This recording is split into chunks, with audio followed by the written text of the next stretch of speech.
Сәлем достар, менің арнама қош келдіңіздер. Бүгін сіздермен өте дәмді шығатын кокосовый печеньенің рецептісімен бөлісемін. Ауызда ерейтұғын өте дәмді шығатұғын рецепт. Менімен бірге болыңыздар. Бізге керегі бөлме температурасындағы сары майымыздың үстіне қантымызды саламыз. Шаншқының көмегіменен жақсылап араластырып аламыз қантымызды.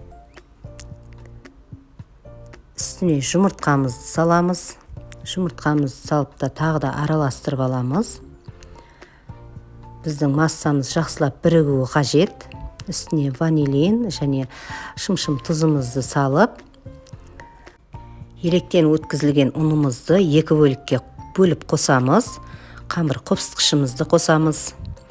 Кокосовый стружкадан 2 ас қасық қосамыз қамырымызға. Жұмсақ етіп, жақсылап біріктіріп, қамыр илейміз.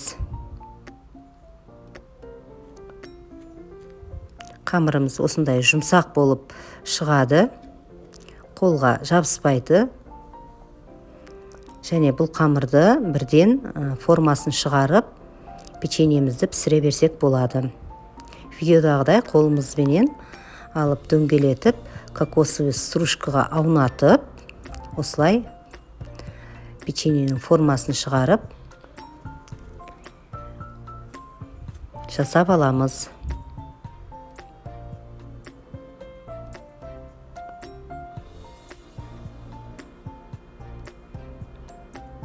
Өте дәмді шығады.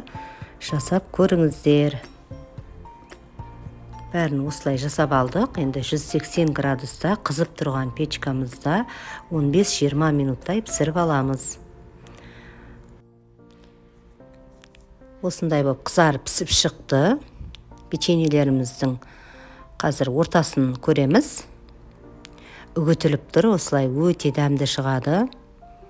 Кокос өте ерекше дәм береді. Ортасы да осылай жақсы піскен. Астарың дәмді болсын.